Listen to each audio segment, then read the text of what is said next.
Buen día, les damos la bienvenida a nuestro seminario 𝗪𝗪 Unidad Morelos. Les agradecemos el interés en este tema. Y bueno, le dejo el micrófono al doctor 𝗪𝗺𝗁, quien será el encargado de presentarnos al invitado del día de hoy. Muchas gracias. Muy buenas tardes a todos. Bueno, pues el día de hoy, permítame presentar a nuestro invitado de nuestro seminario mensual aquí en 𝗪𝗪 Unidad Morelos. Bueno, el doctor Tapia estudió la licenciatura en Biología Molecular y Celular en la Universidad de Texas A&M.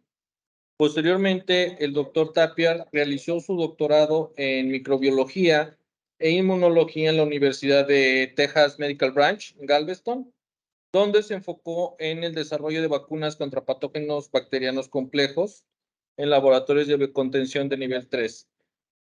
Posteriormente, el doctor Tapia realizó su estancia postdoctoral en el Instituto Reagan del MIT y Harvard en Boston, donde trabajó en el desarrollo de nuevas estrategias terapéuticas dirigidas a las vías inflamatorias en el contexto de las infecciones por el virus de la influenza. Recientemente, el doctor Tapia se unió a la compañía Regeneron como Senior Scientist en el Departamento de Ciencias de Expresión de Proteínas, donde él se enfoca en el descubrimiento de anticuerpos para diferentes blancos terapéuticos. Al mismo tiempo, trabaja en estrecha colaboración con equipos multifuncionales para la optimización de nuevas estrategias para la producción de anticuerpos.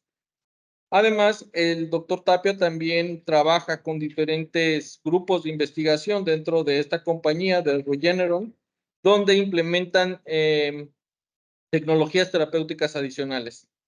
En su carrera científica, el doctor Daniel Tapia ha sido reconocido con múltiples honores, dentro de los que destacan becas por el Instituto Tilly de la Universidad de Texas para el desarrollo de vacunas, y por la red Back-to-Back de la Universidad de Oxford, entre algunas otras. Le damos la bienvenida al doctor Daniel Tapia. Doctor, una pregunta. ¿Permite usted la grabación del seminario? Sí, por supuesto. Excelente. Muchísimas gracias. El seminario va a ser por petición del doctor Daniel Tapia. Será dado en inglés para facilitarle a él el seminario. Sin embargo, la sesión de preguntas posteriores a su plática, a su participación, las podemos hacer en español sin problema alguno. Si tienen alguna pregunta durante su seminario, el doctor Daniel Tapia está en disposición de poderlas atender, de cualquier duda que ustedes puedan tener. Entonces, le damos la bienvenida al doctor Tapia y le agradecemos mucho la presentación que nos va a dar a continuación. No, thank you very much for everybody. Thank you very much for the invitation, especially to Dr. Sánchez Villamil for the invitation for me to be here today. It is an absolute pleasure for me to be here. I hope that for students as well as members of the audience that I can give a little bit of a different perspective as to the different career paths that I've taken and how I ultimately ended up where I am. If you have any questions, please feel free to stop me, or we can wait until the end. So with that, I think we can get started. Today, I wanted to give you an overview of my career path, particularly starting during my PhD in the development of a reverse vaccinology model and understanding how some of the antigens that we were able to characterize could be used as a vaccine candidate for a very complex pathogen, an intracellular bacterium. Then I wanted to switch a little bit of gears and talk a little bit about the project that I was able to conduct during my postdoctoral stay at the Reagan Institute, which included a little bit more of a basic science approach to understanding IL-6 classic and trans signaling as a protective method for broad pathogens, including influenza. So I'll talk a little bit about those experiments and how we were able to understand from a very basic concept of IL-6 signaling and begin to identify potential targets for therapeutic development. All right. So yes, I was saying I wanted to introduce a little bit of the concepts of both my PhD, my postdoctoral transition, and ultimately why I ended up at Regeneron and what are some of the potential benefits of working in industry as I've learned throughout my career. So with that in mind, I don't think it's a very new news and to understand that vaccines are a great success story. Vaccines have been a tremendous achievement in medical science, as evidenced by this picture. We can here see the impact of cases of a particular vaccine against different pathogens and the prevalence of the disease prior to and after the development of a vaccine. So I don't think it's I don't think it's news to and many of you that vaccines today are an extremely important successful story in the development of therapeutics. Vaccines today save about 2.5 million lives each year and are a key to disease eradication, particularly against diseases that are endemic to humans. And lastly, not only is it important for human health, but as we know today, it is important. Vaccine development is important for both food security, antimicrobial resistance, and utility and biosafety, as well as overall economic growth. The central dogma of vaccine development and vaccinology is that wholesale-based vaccines, including live attenuated vaccines, although they're associated with a higher degree of immunogenicity, often lack and have to compromise on safety. On the other hand, subunit vaccines and vaccines that are more important for vaccine development today in the pharmaceutical industry, although they are associated with a higher degree of safety, they often have to compromise on immunogenicity. And so this, we early on in my PhD studies, we realized that there could potentially be a balance in increasing the immunogenicity of subunit vaccines while maintaining the safety. And the way that we decided to move forward with in achieving this balance was with the use of delivery methods and vaccine platforms. And one of the most prevalent one was the use of gold nanoparticles for vaccine development. Vaccine or gold nanoparticles in general have been used for medical countermeasures before, and they're not a novel platform, but it's something that we wanted to exploit and understand further how we could optimize a vaccine platform for multi-antigen delivery. Gold nanoparticles are known to be stable in non-ionizing particulates that with a wide range of applications. These applications come about because of their tunable functionalization and characteristics, including their shape, the size, their physical-chemical properties that can be exploited for the attachment of multiple biomolecules, including proteins, lipids, and nucleic acids. They contain a large surface area that can be utilized to conjugate or to associate a wide array of different molecules. First, one of the challenges in the field, which in my particular project during my PhD studies, was what model to use as a potential vaccine target. We selected a very complex pathogen, 𝗿𝗿𝗴𝗿 pseudomallei, and the disease that it causes is known as melioidosis. To give you a little bit of a background on melioidosis is a very complex disease that affects people primarily in endemic areas where the bacterium is found. This includes Southeast Asia, as well as other parts in the world, including now we begin to recognize the tropics to be an important endemicity for melioidosis. The disease that it causes can vary depending on the route of infection. These routes can include the respiratory system, the percutaneous inoculation through the skin or skin abrasions in patients that contract the bacteria, as well as the ingestion of the bacteria. All these different routes of infection can lead to multiple symptoms and can often vary depending on the different routes of infection. And because of these, it is known as a great mimicker for people that contract the disease, oftentimes gets misdiagnosed or often improperly diagnosed. And it is well recognized that today there's about 135,000 new cases each year, of which about 89,000 result in death. So there is very limited therapy and very limited therapeutics. And one of the challenges we wanted to understand was what antigens and how can we develop a subunit vaccine for people that contract the disease. And oftentimes these people have pre-existing comorbidities like diabetes or renal failure oftentimes. So to do that and to tackle that challenge, we wanted to develop a reverse vaccinology model that would take into account the entire genome of ~Burkholderia, as well as a sister bacterium known as ~Burkholderia mallei, that is host adapted and doesn't really survive in the outside of a host for very long periods of time. And using this approach, we wanted to identify antigens that would target both of them. And of those, we were left with a very large number of potential candidates. And we wanted to further down select the number of antigens that we could select in order to incorporate into a vaccine and that could be more manageable to work with. So to do that, we develop a sort of screening tool and a way to reduce the number of antigens based on a very rationalized view of how we could only incorporate antigens that had desirable properties. One of the ones we included was proteins that were subcellularly localized, so either in the outer membrane of the bacteria or perhaps secreted by the bacteria, followed by their potential physicochemical properties, as well as stability and similarity to known antigens, and finally doing an immunoinformatic approach, looking at potential MHC1 and 2 binding epitopes, not only in the number, but also the affinity for each individual molecule.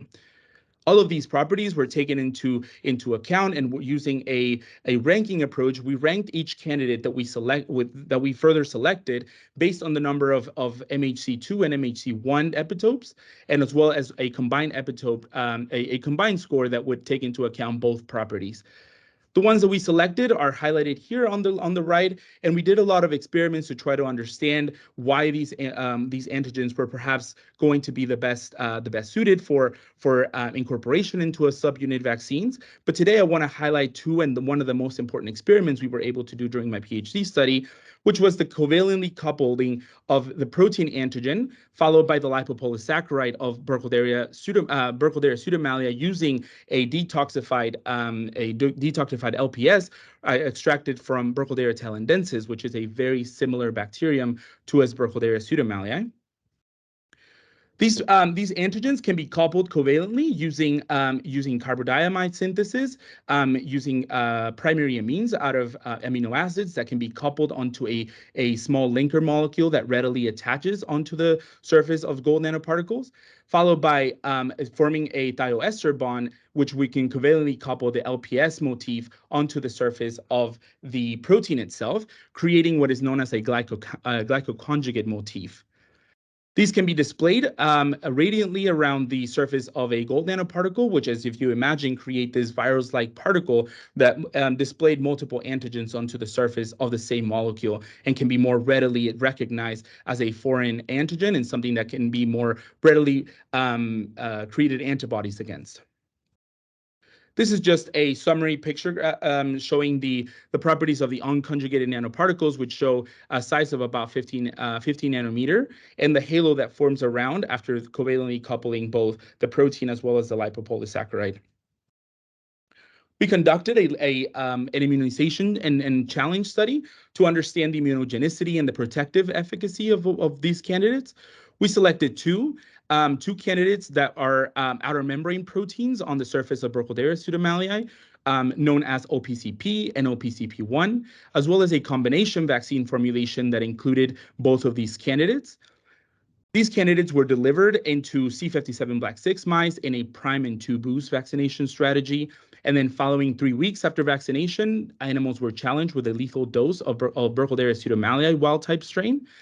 And then animals were monitored for about 35 days post-infection to assess lethality as well as organ burden of bacteria and dissemination. This is the representative summary study for the lethal challenge against ~Burkholderia ~pseudomallei.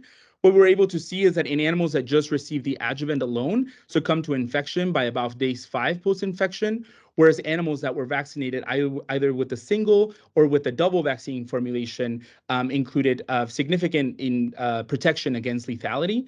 And one of the most challenging things that this bacteria is able to do is colonize a lot of organs. This is after intranasal immunization, which would have had the biggest burden on the lung. But this bacteria is able to disseminate to distal organs, including the spleen and the liver. And that's something we also wanted to assess. So to assess the organ burden of bacteria, we took the lung, the liver, and the spleen of surviving animals, and we assessed bacterial burden. What we were able to see was that in animals that were perhaps that received a single vaccine formulation, including only a single protein, had the biggest burden of bacterial load in the lungs, which were, as I mentioned before, probably the most important organ to protect, since the route was going to be intranasal. However, in animals that received the double vaccine formulation, including combinations of 𝗪𝗡𝐶P and 𝗪𝗡𝐶P1, what we were able to see was not only a decreased burden of almost complete sterility in the lungs of immunized animals, but also decreased dissemination into very important organs where the bacteria is able to reside chronically. And that how it looks histopathologically, what we're able to see is that in animals that receive the combination vaccine formulation show very little inflammation and very little histopathology in the lung and the liver and the spleen, in comparison to some to the single vaccine formulations, where we were able to see splenomegaly, perhaps other inflammatory foci in the liver as well. This was very promising to us, and we wanted to understand, to further begin to understand how the protective immunity was coming from, whether it was antibody-mediated or perhaps cellular-mediated immunity. And so to do that, we looked at total IgG in the serum of vaccinated animals. We were able to see a significantly higher titers against individual antigens, 𝗪𝗡𝐶P and 𝗪𝗡𝐶P1, as well as in the combination vaccine formulation, we were able to see very similar antibody titers as the animals that received the single vaccine formulation.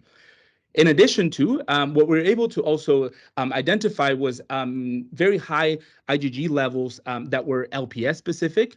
This is a very important finding, as LPS by itself should not induce a lot of antibodies. It often has to be mediated in the form of a linker associated with a protein in order to induce LPS specific titers. And lastly, what we're able to also recognize was the prevalence of IgG2C in these C57 Black 6 animals, which was indicative of a Th1-mediated response in the serum of vaccinated animals, suggesting perhaps also this vaccine was eliciting a cell-mediated response as well, not only antibody-mediated. To look at what the potential effector function of these antibodies was doing in immunized animals, we took sera from vaccinated animals and we incubated them in the presence of bacteria and primary macrophages. And what we were able to see was that in sera from immunized animals with either the single or the double vaccine formulation, we saw increased pseudomophagocytosis mediated by antibodies in the presence of sera from immune animals, as well as the bacteria that was present inside of the cells, inside of the primary macrophages, was either in the process or had completely been already killed after 24 hours of post-infection. So this gave us an indication that these antibodies had a very important effector function against bacteria. And as I mentioned before, the indication that we were eliciting a Th1-mediated response also triggered us to look at a cell-mediated response in these immunized animals. And what we were able to recapitulate was in the splenocytes of animals that were vaccinated and restimulated post-immunization in vitro after restimulation with the antigens, what we were able to see was a significantly higher secretion of very important Th1 cytokines like interferon gamma, IL-2, and TNF-alpha. But also we were able to see what was important, very high levels of IL-17 secreted from these splenocytes in response to the individual proteins. This was very important, as Th17 immunity is something that a lot of vaccines are trying to recapitulate and to understand the importance of IL-17 in protection against bacterial pathogens. And so this really allowed us to create a summary of how gold nanoparticles and overall vaccine delivery platforms could actually be inducing protective immunity against a wide range of pathogens and very complex pathogens that have both extracellular and intracellular life stages of disease. And so the conclusions that we were able to draw from these experiments was that immunoinformatic reverse vaccinology models can predict highly immunogenic antigens that can protect against respiratory pathogens. And we were also able to show that intranasal immunization with gold-delivered glycoconjugates induced both antigen-specific antibody and responses as well as cellular-mediated responses, which is often very difficult to show for subunit-based vaccination platforms.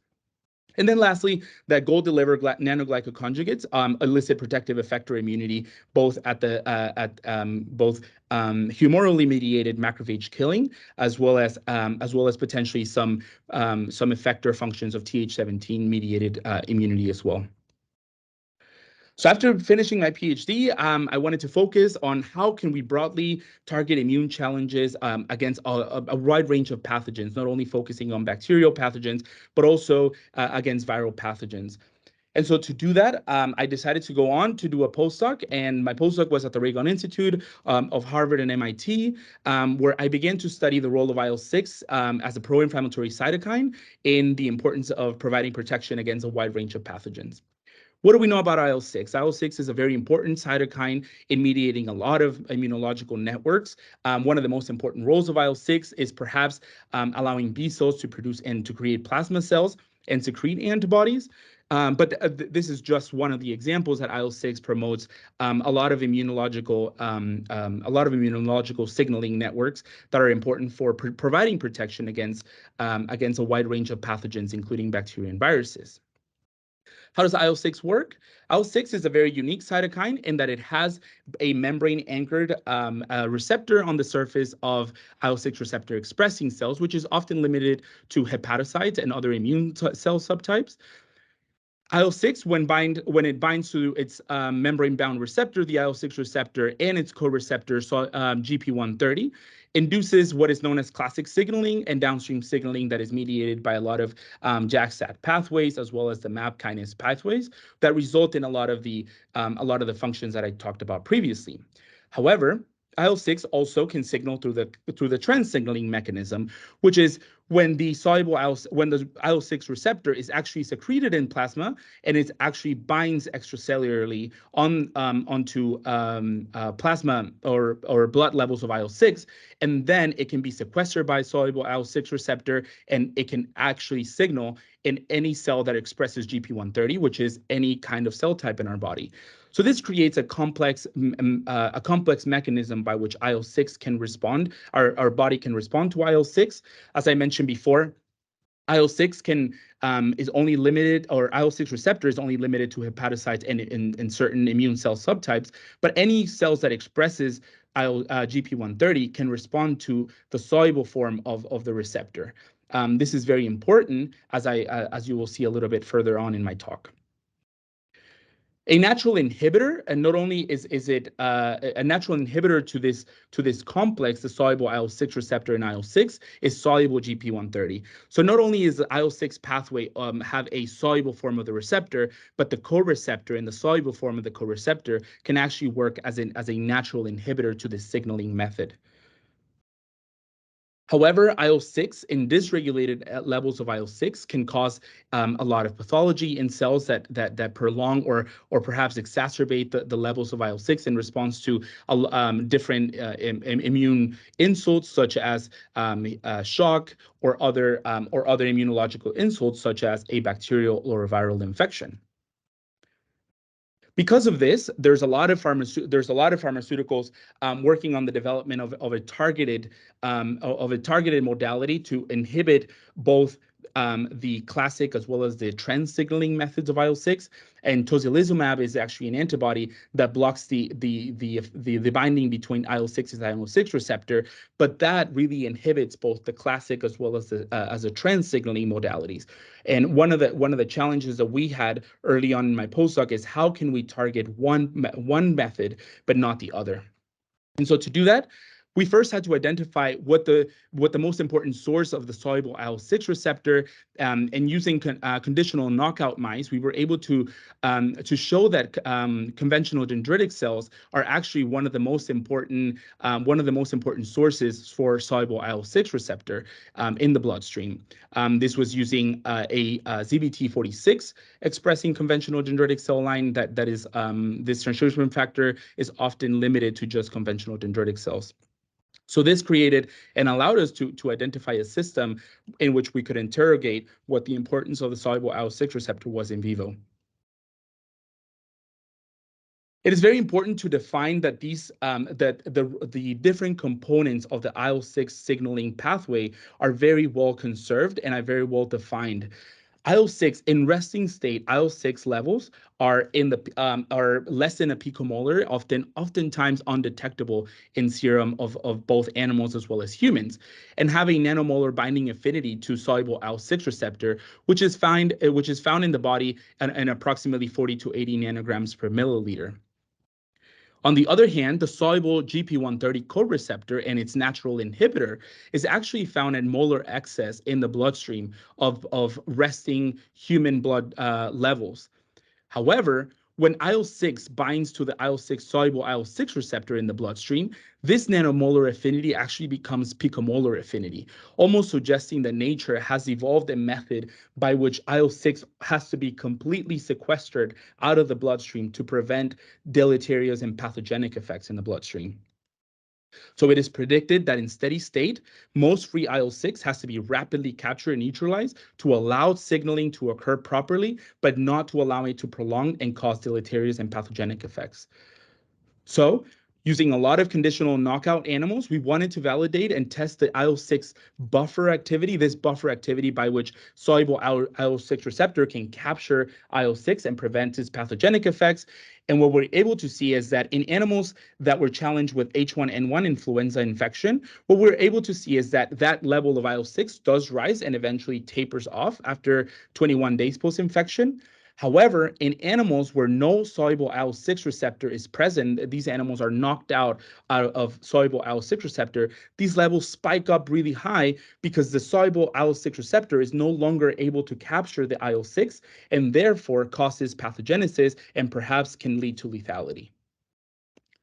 So we wanted to test the other components of the buffer capacity of IL-6 and the soluble IL-6 receptor. So we tested the soluble IL-6 receptor in wild-type animals following influenza virus infection. And what we're able to see is that, as expected, the soluble IL-6 receptor levels also rise and peak at about day 7 post-infection and eventually taper back off. This is also true in a control animal of CDC Cre, which is just an animal that has a Cre recombinase in the transcription factor that code for conventional dendritic cells. But what we were able to see, and very surprisingly, if you remember what I said before, is we expected the soluble 𝗵𝗿 levels to remain steady throughout the course of infection, as it has been shown that soluble 𝗵𝗿 is always in molar excess and doesn't really fluctuate after infection. But surprisingly, what we're able to detect is actually in animals that were infected with a sublethal dose of influenza infection, we saw an actual decrease in soluble 𝗵𝗿. If you remember, the soluble 𝗵𝗿 is a natural inhibitor to trans-signaling IL-6. So this recapitulates the model that during influenza virus infection, the soluble 𝗵𝗿 acts as a natural inhibitor to the captured IL-6 and soluble IL-6 receptor, which can signal through the trans-signaling modality. We also showed that this capture ability of the soluble IL-6 receptor is one that is under active immune control and specifically during influenza recognition, as in TLR7 knockout animals that don't recognize influenza. This shift does not occur, and neither does the depression of soluble 𝗵𝗿 occur. Lastly, we wanted to measure the protective capacity of trans-signaling in animals that in different animal models. However, trans-signaling, because 𝗵𝗿 cannot be completely knocked out, because it is a very important protein in a lot of immunological and developmental pathways, we needed to use an indirect method of blocking trans-signaling as a way that we could interrogate the importance of IL-6 trans-signaling in protective immunity. So we challenged animals that were completely devoid of IL-6 signaling, and that is shown here in the complete IL-6 knockout animals, as well as in animals that were devoid or lacked the IL-6 receptor. We then developed this animal model that overexpressed the soluble 𝗵𝗿, and that, remember, that soluble 𝗵𝗿 should actually be inhibiting trans-signaling. And after animals were challenged with 1 lethal dose of influenza H1N1, what we were able to see is, as expected, wild-type animals or control Cre animals succumb to 50% of infection. However, IL-6 animals succumb to infection as shown in this purple line. This is expected because we need IL-6 in order to respond to influenza virus infection. But one of the things we were not expecting was to see that in animals that were inhibited of trans signaling in animals that overexpress soluble GP130, we saw the same lethality in animals as an indirect way of suggesting that trans signaling was actually the protective modality in these animals. Next, we looked at a cohort of, in conjunction with some clinicians at the Institute, a cohort of COVID-19 patients that had a wide array of disease severity. Some that were infected with COVID but were healthy, some that were hospitalized, intubated, or some that succumbed to infection, and measure these different components of the IL-6 signaling pathway. And what we were able to see was in patients that had increased disease severity, we saw, as expected, higher levels of IL-6 in the serum of these patients. But what we were very interestingly, what we showed is that the depression of soluble GP130 could also be recapitulated in patients that had more severe disease outcome. This was very important to us because this was really the first time that we were able to show that IL-6 trans signaling is actually perhaps more protective than IL-6 classic signaling.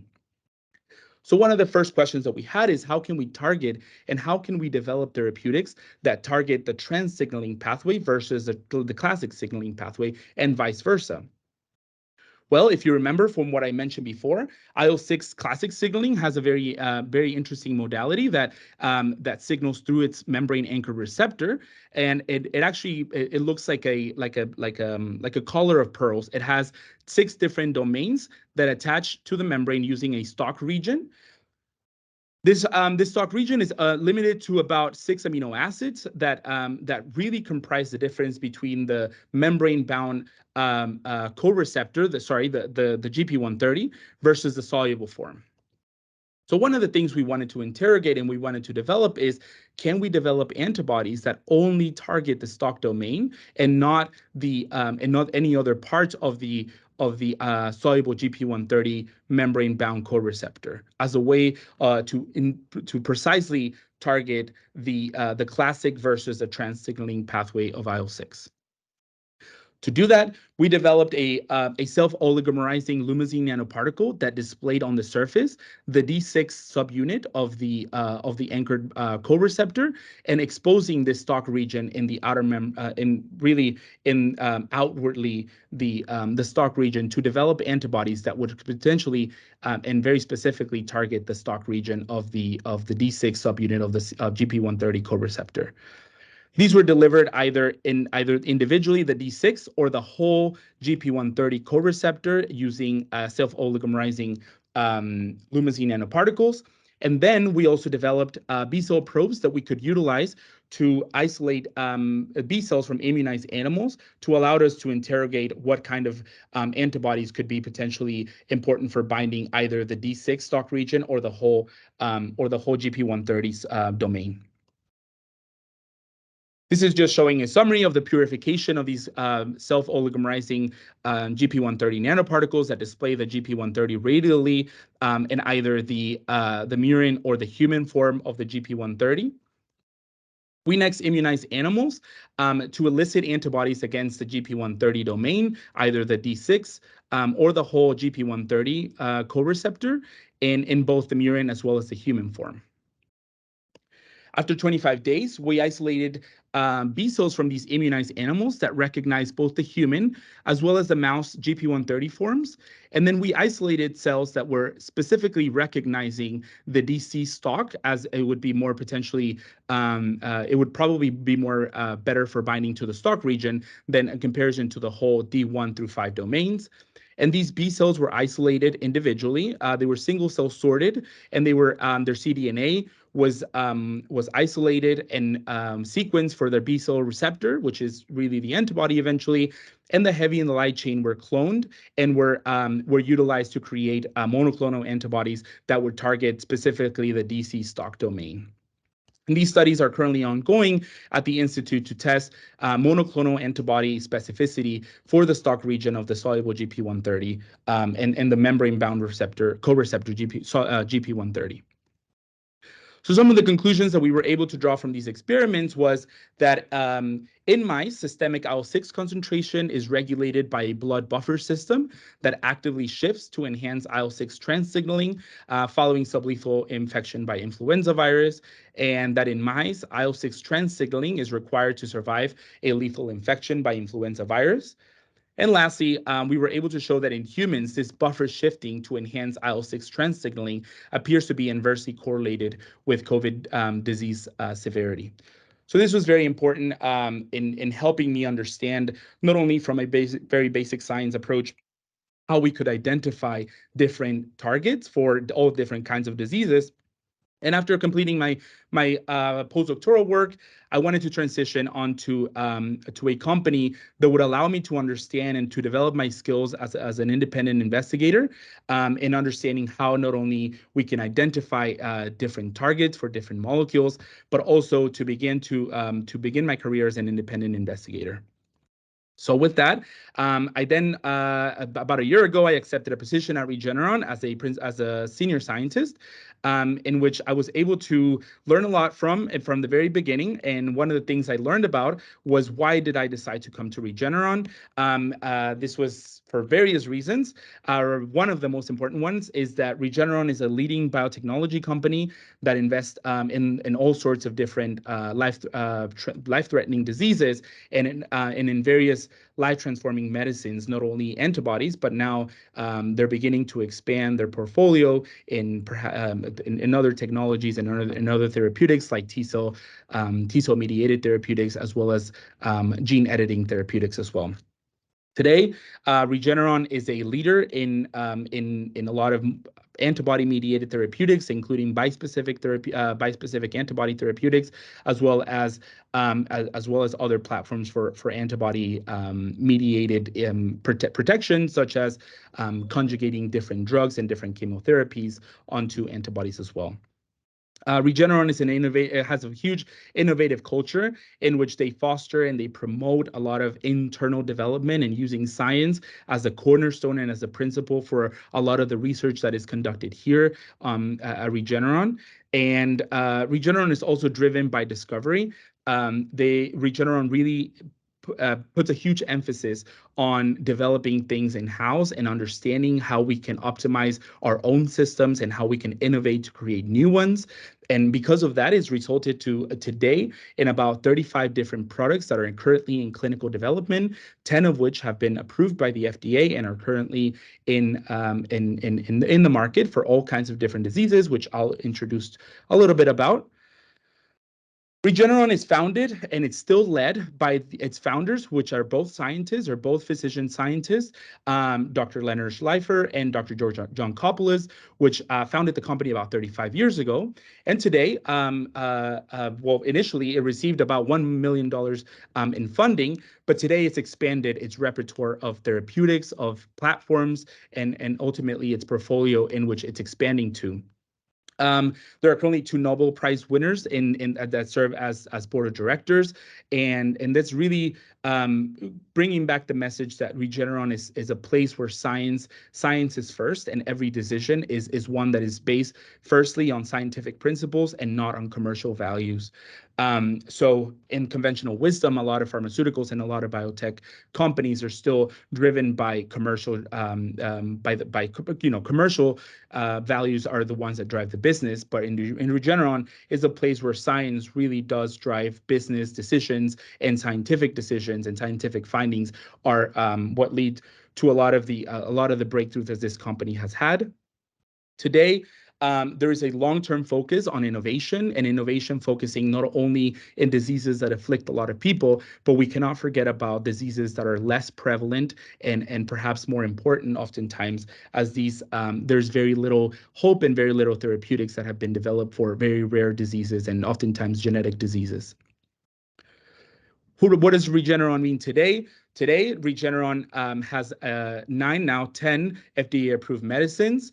It really has expanded significantly, and today there's about 35 new different antibody-based therapeutics in the current pipeline in clinical development. And as I mentioned before, scientific rigor is at the cornerstone of Regeneron's therapeutics. And in 2022, just alone, we published about 225 peer-reviewed scientific articles.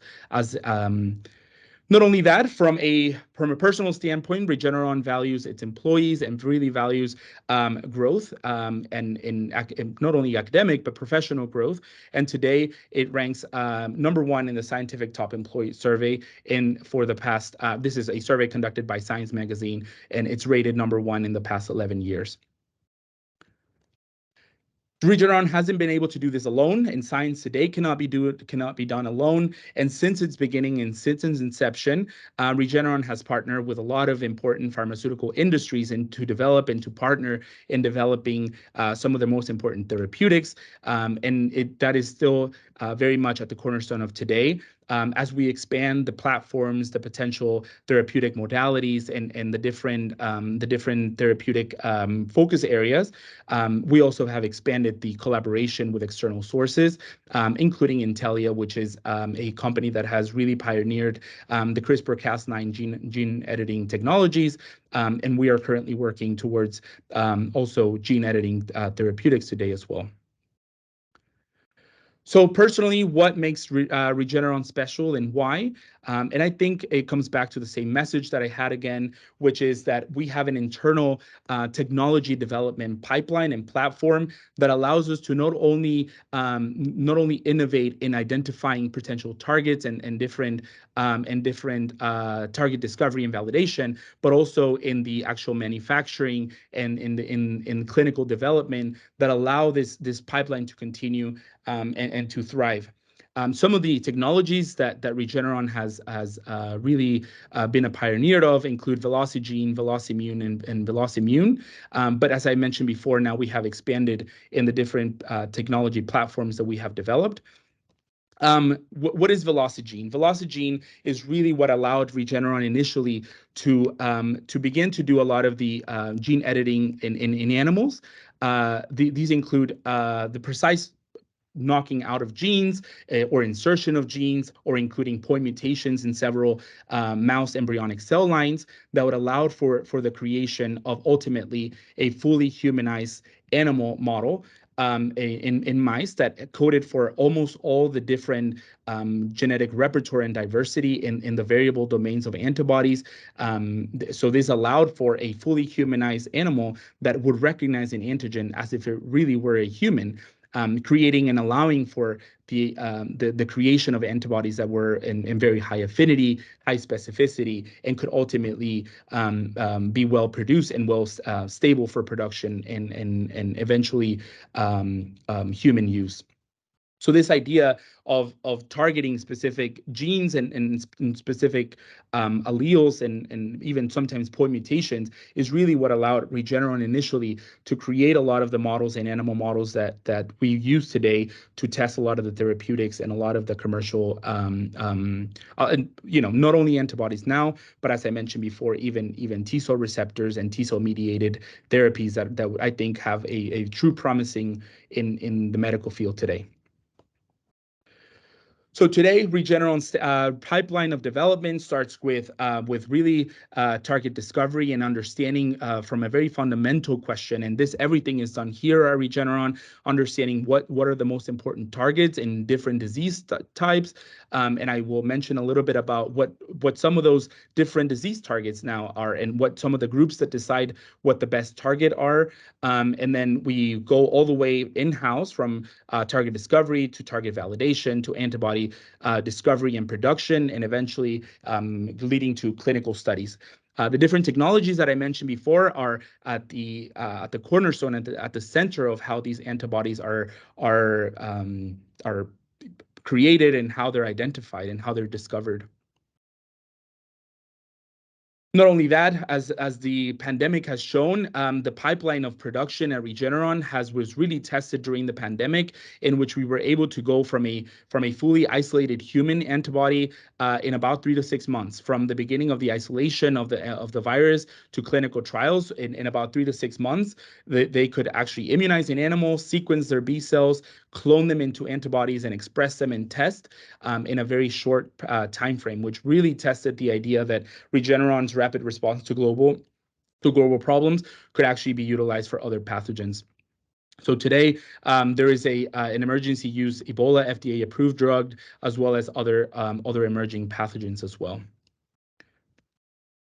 These are some of the targets and some of the drugs that are currently in the pipeline in clinical trials. As I mentioned before, there's a lot of antibodies. There's a lot of bispecific antibodies that target several cancer targets, as well as other molecules that are now in much more advanced phases of approval. And this is just a list of the ones that are currently in the market for use by that are here and produced at Regeneron.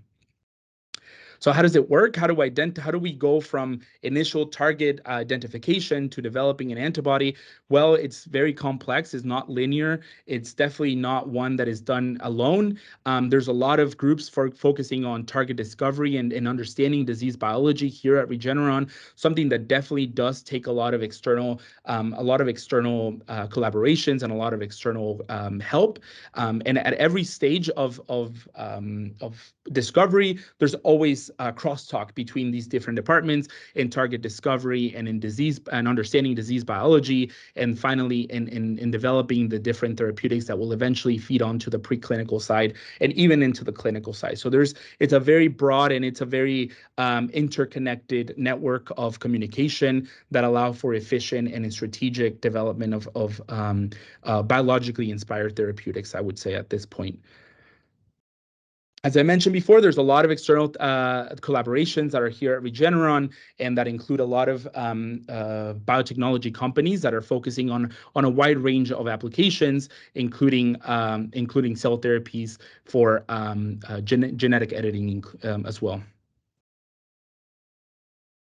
And this is just a picture graph showing the different therapeutic focus groups, so the different areas of Regeneron that focus on different disease targets and identifying target discovery. And then this include immunology and inflammation, oncology, obesity, enzyme replacement therapies, neuroscience, ophthalmology and neuroscience, as well as some others that are here at Regeneron, focusing every day to try to identify a target and to also understand the disease mechanisms by which these diseases can act, and how we can develop better targets and better antibody modalities or other forms of therapeutics against them. So with that, I want to take it back to my story. This is this is really trying to give a little bit of a background of where I come from and where I am, specifically to students that are still deciding, and perhaps my story can serve as an inspiration to some young student out there that is trying to decide what they want to do in the near future or where they see their career going. I was born in Morelia, Michoacán, and I migrated to the US at a very young age, where I completed my undergraduate studies in molecular and cell biology at A&M. Then I went on to do a post-baccalaureate research education program at UTMB with Dr. 𝗿𝗿𝗄𝗏, and I decided to stay on to complete my PhD in Dr. 𝗿𝗿𝗄𝗏's lab, as I've now shown, focusing on nanoparticle vaccine delivery systems and understanding host bacterial pathogen interactions, as well as later on, I decided I still wanted to continue working in academia and to continue furthering my skills and to give me a different perspective. I also wanted to see what other institutions had to offer and what other places, what else I could learn in another place. And so I went on to do a postdoc at the Reagan Institute of MGH, MIT, and Harvard, which was extremely rewarding. It was an extremely rewarding time for me, where I really learned a lot of skill sets and a lot of different. It's almost a different understanding of how basic science can really inform further down clinical development of a drug. And because of those reasons, I later on took on a job as a senior scientist at Regeneron, where today I work in the molecular biology team within the protein expression sciences department, and working on developing of new expression platforms and delivery systems for not only antibodies, but now, as I mentioned before, for other kinds of therapeutics and therapeutic targets. And so one of the quotes that I really liked from this presentation is, be open to find your place, and you may find it where you don't expect it. You never know where one thing may lead you to another. And lastly, one of the other things I really wanted to touch on as to why I'm here today and why Regeneron, and that is because of Regeneron's commitment to mentorship. Regeneron is a biotech company that is very centered around mentorship, and this is true at all kinds of education levels. And some of these different opportunities have taken advantage of and have been graciously been a part of, which include the Regeneron Science Talent Search and some of the regional science and engineering fairs. But one of the other really important and really interesting opportunities I was able to get this year was actually to be a judge at the International Science and Engineering Fair in Dallas, Texas, where I actually met two groups of young students from Mexico who competed and were semifinalists in two different categories, and that was extremely rewarding and one of the best experiences I've had in this company yet. Not only that, Regeneron also has other kinds and other talent search programs that in different areas. There's a Regeneron Summer Internship Program for college students. This is really targeted for undergraduate students. But even then, Regeneron has a co-op program that lasts about 6 months, targeted both undergraduate as well as graduate level students. And also Regeneron also has a very rewarding postdoctoral fellowship program that is about 2 to 3 years. And this is geared towards PhD students, but oftentimes many postdocs stay on at Regeneron to continue their work and their efforts to discover new therapies and new modalities to develop different platforms. So with that, I am happy to take any questions.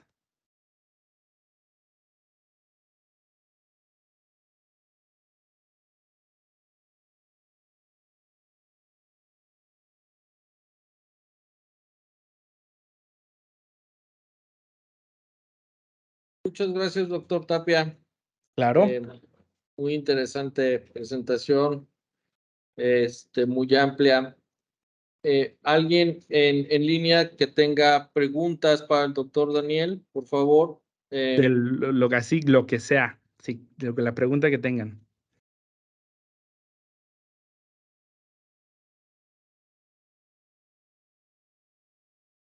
𝗵𝗺𝗀𝗻𝗁𝗂𝐻𝗁𝐵, adelante, por favor. Gracias.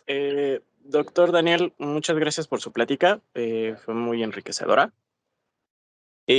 Aquí tengo una duda respecto, bueno, me presento. Yo tengo una maestría en Ciencias de la Salud en el área de la epidemiología. Okay. Estoy tratando de centrarme más en la parte poblacional. Entonces, aquí, con lo que comenta sobre lo que ha realizado a lo largo de su carrera profesional y ahora en la etapa laboral, me surge una duda. ¿Existe algún tipo de convenio o existe la posibilidad de que se forme algún tipo de convenio entre alguna bueno, específicamente la compañía en la que usted se desarrolla, con algún gobierno de, por ejemplo, Latinoamérica, donde existen patógenos que son más específicos y que la tecnología es muy limitada para el desarrollo de algún tipo de vacuna, o usted cómo lo considera? Claro. Te puedo hablar de la parte en Regeneron. Ahí se están creando muchísimos centros ahorita, especialmente bancos genéticos. Una de las complejidades que es eminente es cómo podemos tener el muestreo de las diferentes complejidades genéticas a nivel mundial. Y por eso Regeneron ha invertido muchísimo dinero en tratar de crear centros alrededor del mundo que nos den una mejor vista a las complejidades genéticas alrededor del diferentes poblaciones. Entonces, sé que sí es un programa que Regeneron está interesado, cada vez creo que tratan de expandir un poco más. Todavía Regeneron, aunque es una empresa ya establecida, todavía es pequeña en comparación con algunas de las otras empresas grandes, pero es algo que está en mente, que estamos siguiendo, tratando de hacer, es cómo podemos tener centros alrededor del mundo, incluyendo México, de hecho, en el cual nos pueden dar información no solamente genética, sino de todo tipo de prevalencia de enfermedades, no solamente infecciosas, sino también en el área del cáncer. Entonces, sé que es una de las áreas que estamos tratando de expandir muy rápido. Ok, muchas gracias. Sí.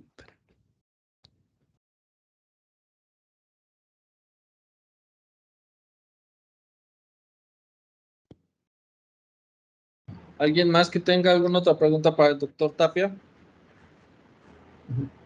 Hola, doctor, ¿qué tal? Hola, ¿qué tal? Aquí estamos con un grupo de estudiantes de ingeniería en nanotecnología, ingeniería en biotecnología. No sé, ¿alguna recomendación, comentario que les pudiese regalar? Claro. Claro que sí. No, pues para mí la verdad es un honor poder estar aquí y espero que esta presentación les sirva como tal vez referencia a decir que no nos sintamos aislados en un mundo donde tal vez no somos la mayoría. A veces los retos están ahí, los retos siempre creo que a veces se van haciendo más y más difíciles cuando uno va escalando en esta escalera de lo que es la academia.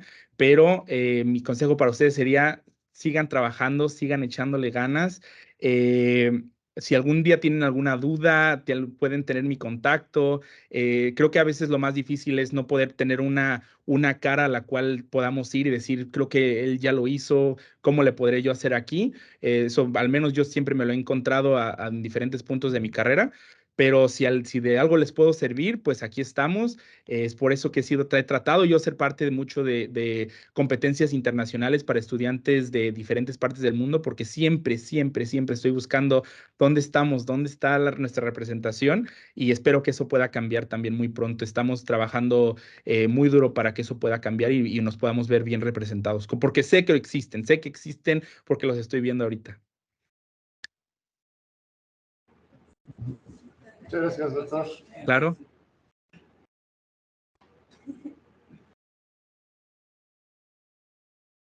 Gracias, doctor.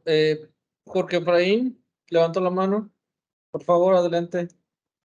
Sí, ¿qué tal? Muy buenas tardes, doctor. Gracias por su presentación y por compartir pues hacer esta difusión de la ciencia con nosotros. Bien, una pregunta. ¿Se ha explorado la posibilidad de que estudiantes del Politécnico hagan estancias o estadías prácticas en Regeneron? Es algo que, bueno, al fin, creo que sí me faltó dar ese mensaje. Es algo que estamos tratando de hacer. Es algo que activamente, bueno, yo no tengo mucho tiempo aquí, pero es algo que me ha interesado mucho desde el principio y le puedo asegurar que es algo que muy pronto espero poder también con la ayuda de ustedes y con la ayuda del doctor Sánchez empezar a poder hacer. Ahorita la respuesta más fácil que le pueda dar es que está abierto, muchos de los programas están abiertos al menos para estudiantes internacionales, o sea que la posibilidad no está muy lejana a poder hoy en día decir, quiero estar ahí, ¿cómo le puedo hacer para aplicar? Pero sí queremos hacer un tipo de programa en el cual estudiantes de diferentes carreras, porque Regeneron, muchos de los programas están abiertos para todo tipo de carreras, desde la parte de negocios hasta la parte en realidad científica, y es algo que estamos tratando de trabajar para poder abrir un programa en el cual podamos tener al menos garantizado una o dos posiciones para iniciar, definitivamente. Muchísimas gracias. En algún momento entraré en contacto con el doctor Sánchez para saber si podemos entrar más en detalle en este tema. Gracias. Claro, no, gracias a ustedes.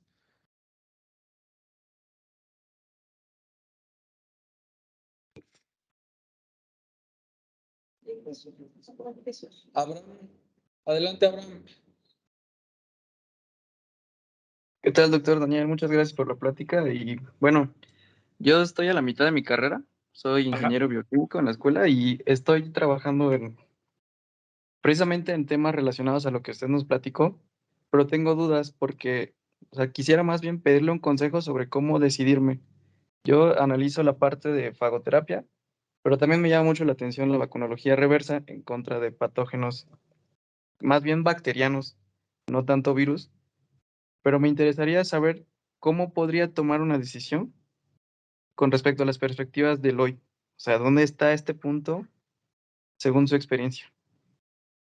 Claro. Bueno, pues creo que la pregunta está general, porque yo te puedo decir, o sea, creo que si la pregunta va por en qué nos podemos enfocar, pues creo que hay muchas cosas.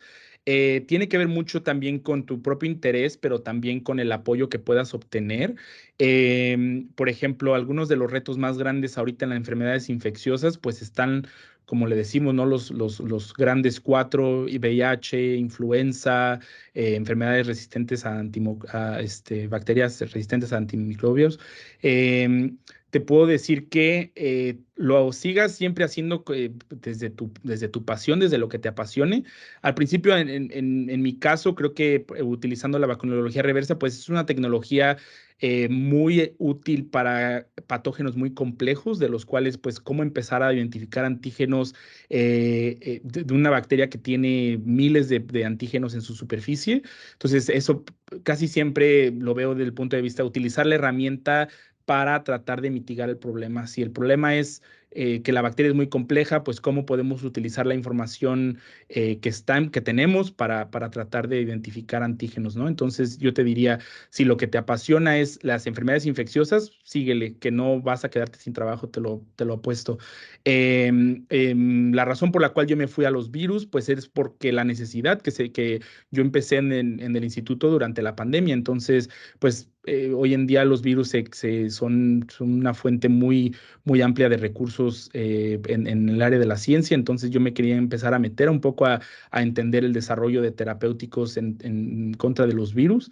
A veces es tratar de no cerrarte tal vez a una idea de decir cuál es lo que esté mejor ahorita. Pues ahorita te pudiera decir, pues ahorita hay de todo, pero tal vez sea un virus que todavía ni exista. Entonces yo te diría, no te cierres las puertas. Trata de aprender ahorita las herramientas el mayor número de herramientas que puedas, ya sea bacterias, virus, parásitos, y eso te va a abrir más puertas. Eso te va, no, si un mensaje les pudiera dar a muchos estudiantes que están tratando de decidir qué hacer, pues hoy en día la ciencia es muy multidisciplinaria, tienes que saber un poquito de todo y no cerrarte a eso. Eso sería mi consejo. De acuerdo, muchas gracias, doctor.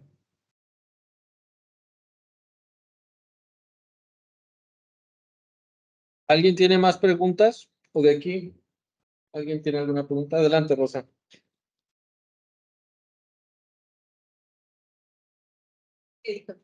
No llega hasta allá, ¿verdad?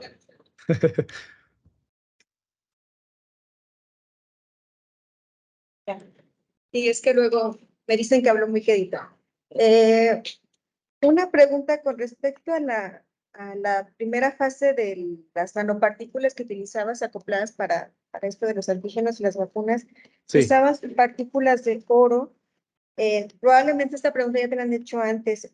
¿Cómo regulaban la homogeneidad del tamaño de las partículas? Y obviamente, pues siempre está en discusión lo de la respuesta inmune y el costo, ¿no? Con este tipo de material. Claro, sí. Bueno, como estudiante de doctorado, lo que más nos importaba, pues, era crear un proyecto de ahora sí que para probar un concepto, ¿no? Al principio. Y después sí, empezar a ver lo de la seguridad, que es la pregunta más importante en el desarrollo de cualquier terapéutico. Al principio, bueno, la manera de síntesis de estas partículas, pues era todavía una cuestión de cómo podemos regularlas. Después nos dimos cuenta que habían empresas que ya las generaban de una manera con mayor control de calidad. Nosotros también probamos muchas de los ensayos para validar su tamaño, muchos utilizando Dynamic Light Scattering, microscopía electrónica, para tratar de asegurarnos que al menos estas partículas, la producción era consistente y era algo que se pudiera probar ahora sí que de la misma, del punto de vista desde la síntesis, del que se hubiera sido igual, pero siempre, claro, queda la pregunta de cómo pudiéramos reducir el costo de producción.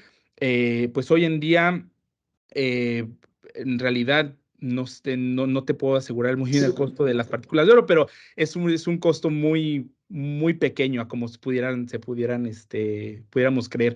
Estamos utilizando pues casi átomos de oro. En realidad son sales que se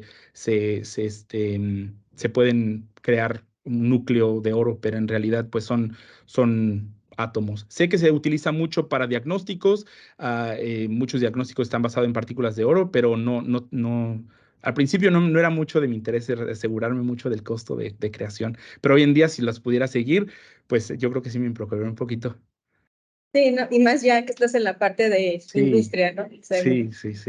Y muchas de las otras partículas también de las que se autoensamblan o son basadas en proteínas, pues también muchos tienen esa misma limitante. Te puedo decir que es cómo nos aseguramos del estándar de calidad a producción, que sean homogéneas, que siempre tengan las mismas propiedades, los mismos tamaños. Sigue siendo un reto en la farmacéutica y por eso no hemos visto todavía muchas que salgan que sean así. Sí. Bueno, aprovechando que me dieron la palabra, otra Sí. pregunta es respecto a los criterios de selección para antígenos cuando utilizaron esta otra bacteria, hicieron la vacuna.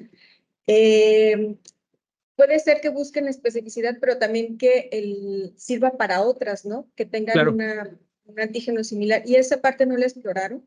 Claro, Si pudiera sí, de ser hecho, efectiva otra. sí, de hecho, bueno, para tratar de resumir la plática, nada más hablé de una, pero en realidad sí, no solamente que protegieran contra la clase de bacterias de la cual Burkholderia es parte, sino también cómo pudiéramos trasladar la tecnología y la plataforma para otras bacterias. No hablé mucho, pero también con el doctor Javier lo pudimos hacer contra bacterias extracelulares, de la cual pues su biología es muy diferente y también la necesidad de la respuesta inmune específica es muy diferente. Entonces, también queríamos probar esa fase como concepto. Y sí probamos con reacción cruzada. En el caso de Burkholderia, como utilizamos los genomas de dos bacterias muy similares, pues sí demostramos que tenemos reacción cruzada.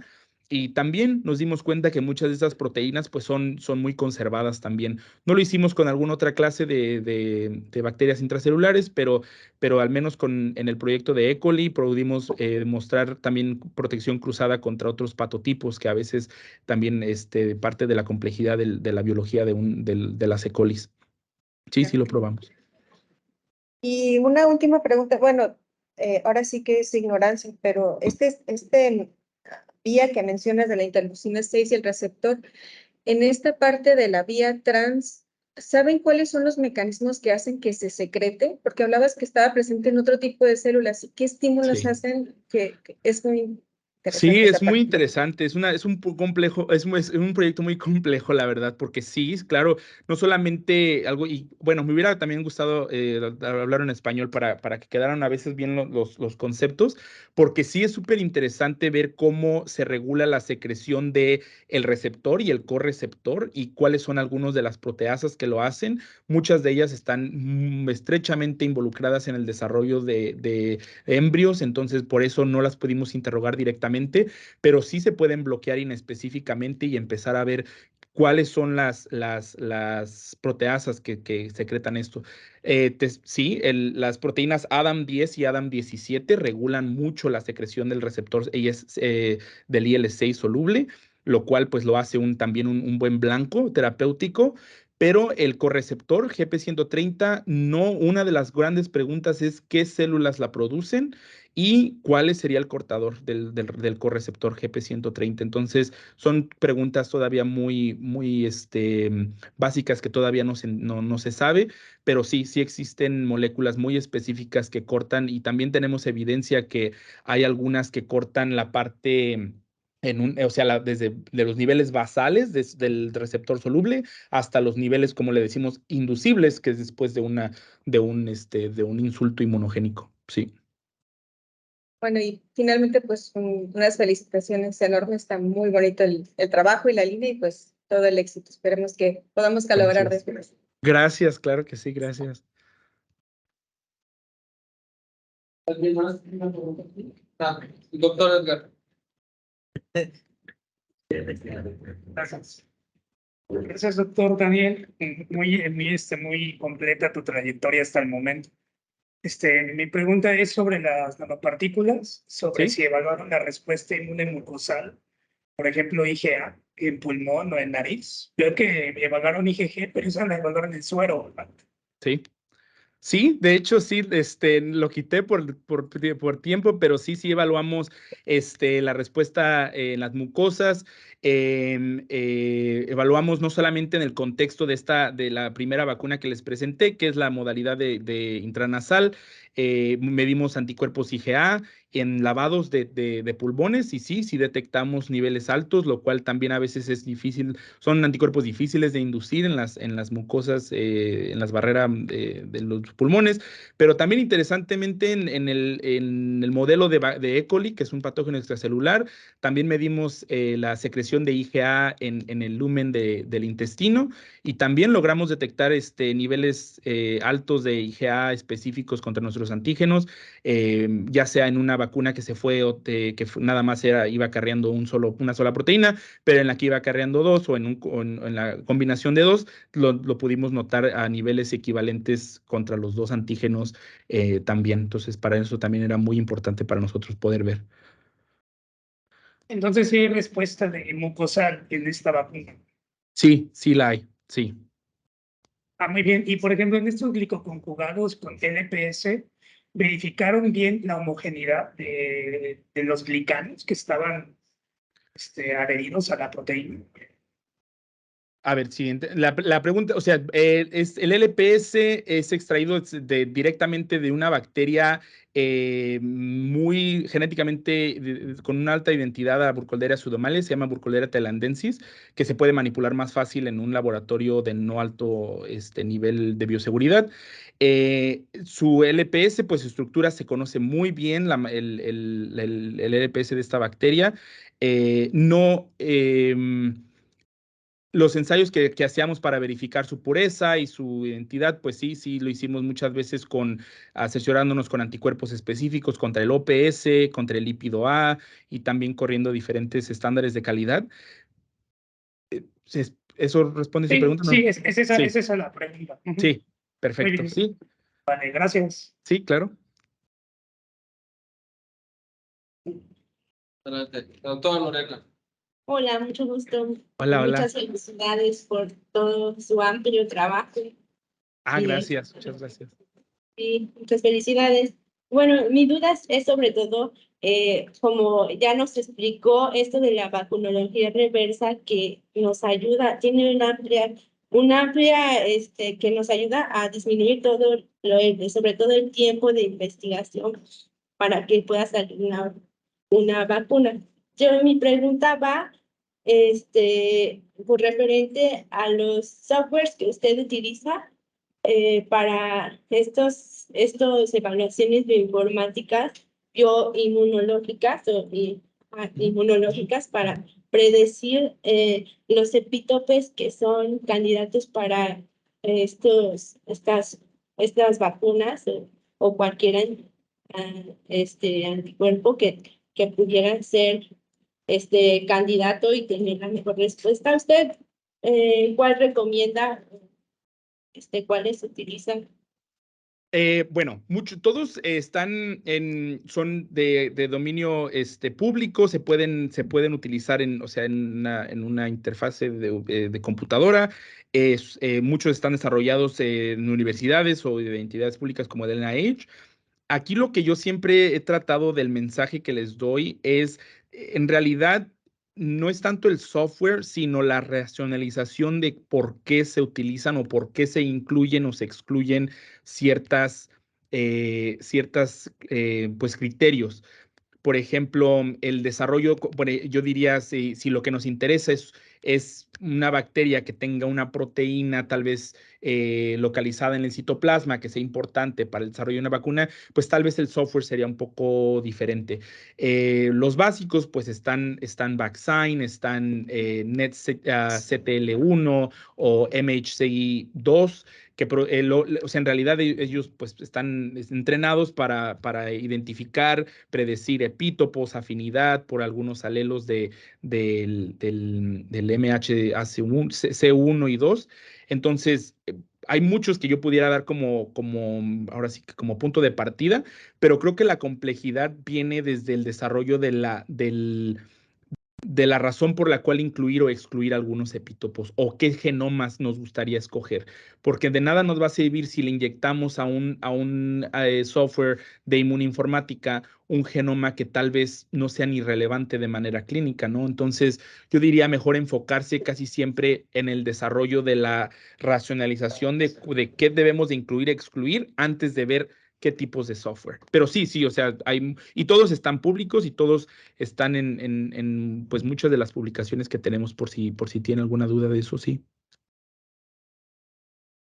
Muchas gracias. Y ¿Sí? nada más, bueno, sin complejo lo que evaluó para interleucina 6, ¿ya lo han evaluado en otros modelos inflamatorios? Sí, de hecho sí los llegamos a evaluar. Vimos bueno, podemos probar diferentes, ahora sí como le decimos, insultos inmunogénicos, pero el LPS es también uno muy importante, pues, una endotoxemia o también lo evaluamos en el contexto de lo que es el LPS. Muchas gracias. Sí, claro. ¿Alguna otra pregunta?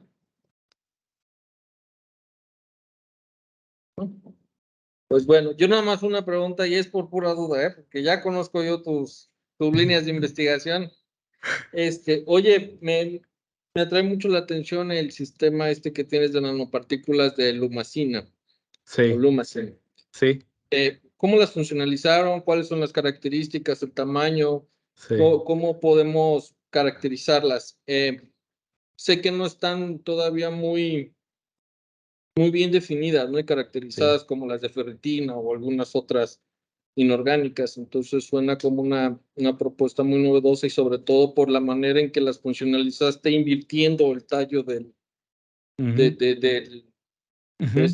se llama? 𝗪-30, ¿no? Sí, el anclado, sí.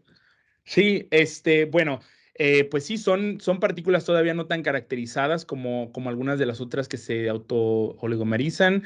Se pueden crear diferentes MERs, estas las probamos hasta creo que eran como 60, dependiendo también del antígeno que le acoplamos. Muchas de la manera principal de síntesis y de creación fue por fusión genética.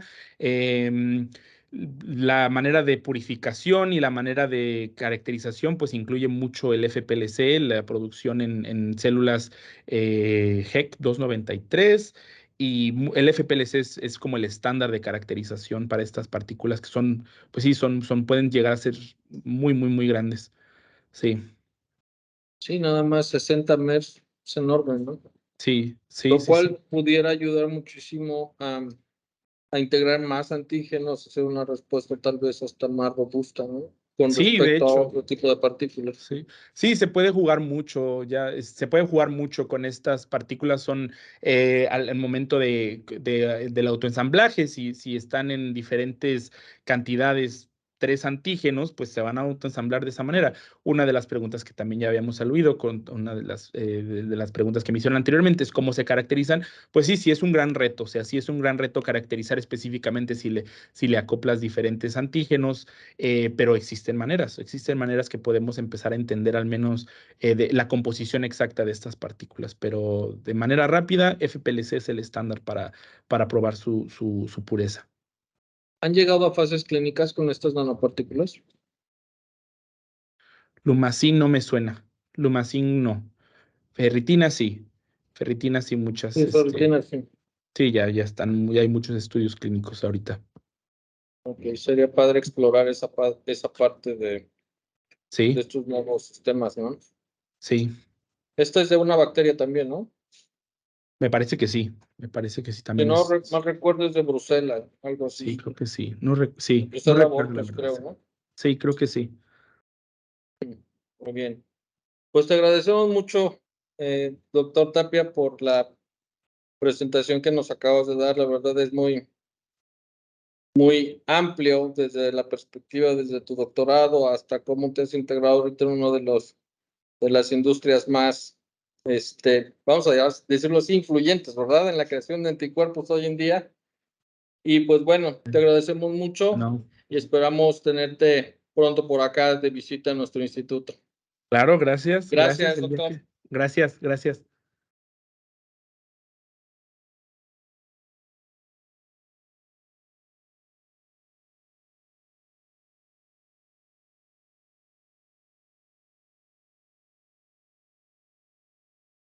Bueno, les agradecemos a todos los asistentes que hayan estado aquí con el doctor Daniel y que haya sido muy enriquecedor toda esta presentación que el doctor nos dio. El doctor también me comentaba, el doctor Tapia, cualquier pregunta que tengan, que quieras hacérselos personal, ahorita si quieren en el chat les pongo su correo electrónico en el cual ustedes pueden contactarlo para cualquier duda o cuestionamiento que tengan acerca de sus proyectos. ¿Ok? Les agradecemos mucho por su presencia y nos vemos en una siguiente presentación. Gracias.